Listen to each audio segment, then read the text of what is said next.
जय हिंद। नमस्कार। तो टुडे लेटेस्ट अपडेट ये है कि एक इंडियन सिटीजन है निखिल गुप्ता करके। ये वही निखिल गुप्ता है जिसके ऊपर अटेम्प्ट टू मर्डर का केस चल रहा है, पन्नू को मारने का। एक खालिस्तानी सपोर्टर है पन्नू, जिसको मारने के ऊपर निखिल गुप्ता के ऊपर केस चल रहा है।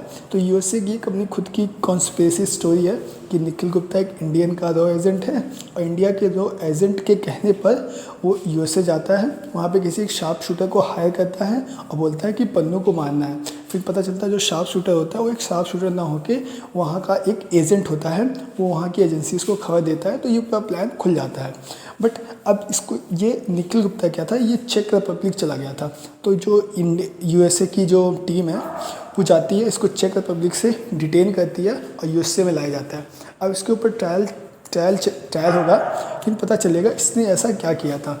But Nikhil Gupta not found guilty, वो बोला मुझको कोई गिल्टी नहीं है, मैंने कुछ किया ही नहीं है। जब यूएसए स्पोक पर्सन से पूछा गया कि क्या है, तो बोलते हैं कि हमारे जो भी टेरिटरी, जो भी हमारे सिटीजन के ऊपर हाथ उठाएगा या फिर जो भी उसे मारने की कोशिश करेगा, हम किसी भी हद तक जाके उसे लाएंगे। अगर ये आपको याद हो 2008 में जब बॉम्बे अटैक हुआ था, तो एक डेविड हेडले नाम का पर्सन था।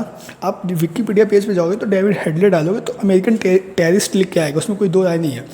तो क्या होता है, इंडियन गवर्नमेंट बोलती है कि आप डेविड हेडले को इंडिया डिटेन कर दो, जो कि इंडिया अमेरिका के बीच में ट्रीटी भी हो रखी है कि हम एक दूसरे की डिटेन करेंगे। अगर कोई इंटरनल सिक्योरिटी के कोई पर्सन है करेंगे। बट अमेरिका वहाँ पे इतना अपना इंटरेस्ट देखता है, उसने डेविड हेडली को इंडिया में भेजा भी नहीं पूछताछ करने के लिए। तो आप देख सकते हो अमेरिका का जो डबल स्टैंडर्ड है कि वो अपने प्रॉफिट के लिए चेक रिपब्लिक से एक किसी को डिटेन करके यूएसए ला है। बट वहीं पर जब इंडिया में बॉम्बे अटैक हुआ तो वहाँ पे जब उसको लाना था उसने नहीं किया। तो ये अमेरिका का जो डबल स्टैंडर्ड है, ये सिर्फ अपनी इंटरेस्ट का फ़ायदा देखते हैं। तो अब जो भी होता है, जो इसकी आगे लेटेस्ट अपडेट होगी हम आपको बता देंगे। और जो डेविड हेडले है ना, इसका जो लिंक है वो लश्कर तैयबा से है। 2000 जो इंडिया में बॉम्ब अटैक हुआ था, लश्कर तैयबा ही मेन इसका कंसर्न था। अब जो दूसरी मेन रिपोर्ट आ रही है, बहुत ही लेटेस्ट अपडेट, की जो नैन्सी पेलोसी के साथ वहाँ के कुछ फॉर्मल जो लीडर्स हैं वो विज़िट करने वाले धर्मशाला में और दलाई लामा से मिलेंगे। जो ये दलाई लामा है, ये तिब्बत के हॉली गुरु जी हैं। तो ये दलाई लामा 14th हैं। तो जब ये 2 दिन के विजिट में जो पूरी टीम आ रही है, यूएसए की हाई प्रोफाइल टीम है, मतलब आपकी मत सोचना कि ऐसे कोई नॉर्मल विजिट है। और इस विजिट से इतना हंगामा हो गया कि जो चाइना के स्पोक पर्सन है, मतलब जो फॉरेन मिनिस्टर हैं, उनका नाम है लिंग जिंग। उन्होंने क्या बोला है कि जो ये 14th दलाई लामा है, ये कोई गुरु नहीं है, ये एक एंटी चाइना कि सेपरेटिस्ट एक्टिविस्ट है। मतलब वो इतना यूएसए, मतलब जो चाइना था, इस बात से इतना चिढ़ गया कि अभी तक क्या होता था, चाइना कहीं के नाम अपने मन से कर देता था, तो जो सारे आसपास की कंट्री थी, चाहे इंडोनेशिया हो, चाहे जापान हो, चाहे इंडिया, वो उनसे परेशान रहते थे, वो अपना प्रोटेस्ट कराते थे। मगर इस बार उल्टा हो गया, इस बार चाइना प्रोटेस्ट कर रहा है। किसके खिलाफ कर रहा है? यूएसए के खिलाफ कर रहा है। तो आप यूएसए को थोड़ा समझे, तो यूएसए क्या कह रहा है कि आप ताइवान बाद में जाना, आगे पहले अपना तिब्बत संभालो। तो जो वहाँ की स्पोक पर्सन, उन्होंने बोला कि जो दलाई लामा है, ये एक सेपरेटिस्ट एंटी चाइना एक्टिविस्ट है, ये कोई और धर्म के आड़ पे ये एकदम अपना एंटी चाइना कम्युनिटी दिखा रहे हैं। जब उनसे पूछा गया, उन्होंने ये बताया। और क्या हुआ कि एक बिल आएगा यूएसए हाउस ऑफ रिप्रेजेंटेटिव पे, तो उस बिल का नाम है poverty and promoting and resolution the Tibet China dispute act. तो ये आ चुका है और इस पर 391 लोगों ने यस किया है और 26 ने नो किया वेडनेसडे को। अब जो ये बिल है, अब ये बाइडन के पास जाएगा, फिर ये लॉ बनेगा।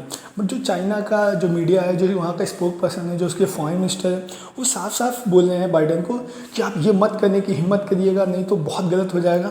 तो देखते हैं, जहाँ तक लगता है कि मंडे को बाइडन के पास ये जाएगा एक्ट और लगभग साइन होके चला आएगा।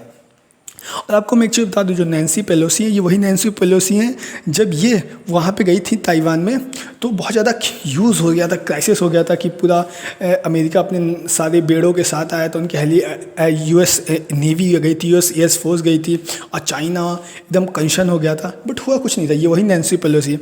अब नैन्सी पेलोसी की ये जानिए कि 2 बार से स्पीकर है और ये वहाँ की पहली स्पीकर है। जैसे हमारे यहाँ लोकसभा के स्पीकर ओम बिरला हैं, तो जो पावर होती है वही सेम पावर, मतलब इक्विवेलेंट होती है।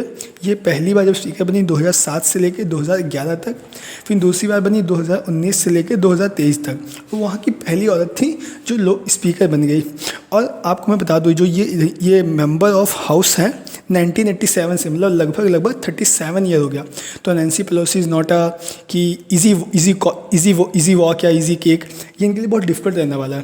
और लास्ट ये है कि जब उनकी टीम आई है तो इंडिया के NSA हैं अजीत डोभाल, और USA के NSA हैं जैक सुलिवन, जो ये मिलने वाले हैं। कुछ टॉक होगी, आर्टिफिशियल इंटेलिजेंस पे टॉक हो सकती है, वो सेमीकंडक्टर पे होगी, क्वांटम कंप्यूटिंग पे हो सकती है, डिफेंस की इंडस्ट्री में कुछ इनोवेशन कर सकते हैं, या फिर स्पेस के फील्ड में कुछ कर सकते हैं, अपनी टेक्नोलॉजी शेयर करेंगे। एक मेन जो प्राइम मिनिस्टर मोदी जब गए थे तो वहाँ पे एक साइन करके आए थे ICET, India USA initiative on critical and emerging technology. तो इसमें क्या है कि टेक्नोलॉजी का शेयर, वो जो भी अपनी आजकल की जनरेशन में जो भी टेक्नोलॉजी की इंपॉर्टेंस बढ़ रही है, तो AI का यूज़, टेक्नोलॉजी आएगी, सेमीकंडक्टर आएगी। तो इस मिशन में आए हैं ये जो जैक सुलिवन है, जो USA के NSA है, जो इंडिया की USA है। तो इन दोनों की मीट होगी, हम चाहेंगे कुछ फ्रूटफुल रिजल्ट निकले। And thank you.